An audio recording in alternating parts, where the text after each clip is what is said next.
Le Quercy est riche d'un petit patrimoine, patrimoine traditionnel qui servait à la vie locale. Donc tout ça est tombé un peu dans l'oubli.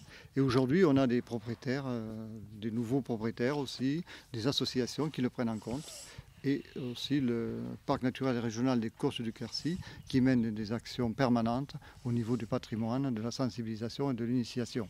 Le petit patrimoine qui est dans le parc naturel des Causses du Quercy est constitué des moulins à vent qui sont le premier patrimoine après les églises et les châteaux. Il y avait au niveau des moulins à eau aussi, qui étaient très nombreux, il y avait 1 millier de moulins à eau et à vent.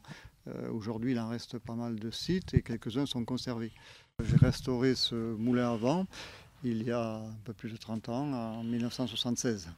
J'ai envie d'aider papy à remettre les ailes du moulin parce qu'il y a eu une tempête, donc les ailes ont tourné très fort, les ailes sont parties et le moulin est cassé.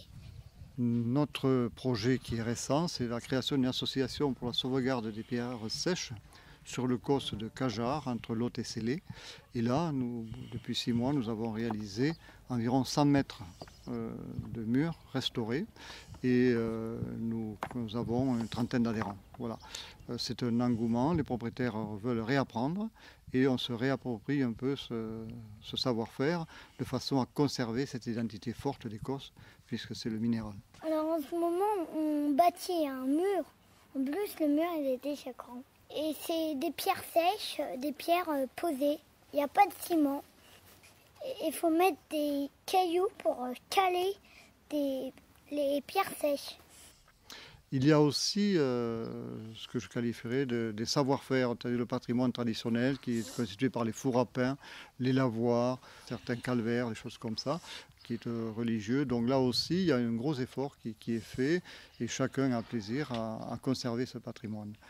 Et nous avons aussi, après, des milliers de kilomètres de murs en pierre sèche, qui est vraiment le point fort de cette région, mais qui commence à disparaître parce que la pierre est gélive, la végétation prend le dessus et aujourd'hui ce travail aussi est de dégager et de remettre en état les points les plus beaux, mais aussi que chaque propriétaire puisse réapprendre ou transmettre ce savoir.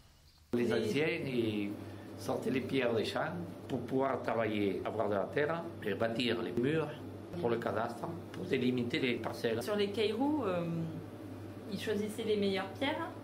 Comme ils gardaient beaucoup les troupeaux, ils avaient le temps de faire ces petites parcelles. Et des gens comme mon père aujourd'hui permettent de maintenir ce patrimoine et c'est grâce à ça qu'on peut voir ces murets aujourd'hui sur la ferme. On les adapte un petit peu, les parcelles sont plus grandes, les passages s'écartent parce qu'on a les moissonneuses qui sont obligées de passer. Je suis André Comte, on me connaît sous le prénom de Dédou surtout, toute la région me connaît sous le prénom de Dédou, en retraite depuis 3 ans. En me promenant avec un appareil photo à la main, j'ai commencé à photographier quelques gariotes ou gazelles, puis ainsi de suite, 50, 100, 200, et je suis à 400. Et j'ai voulu les exposer sur un panneau pour que tout le monde en profite. Je vois que rien que dans le village, il y a au moins 400 cabanes.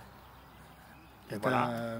Photographié aussi quand on faisait les murs. Oui, j'ai fait l'exposition aussi sur la reconstruction des murs avec l'association de Limogne et puis beaucoup de bénévoles de Promiane. Et ça, une très bonne ambiance, ça se termine toujours en faisant un super gueuleton à la salle des fêtes. On est souvent une quarantaine, c'est super sympa.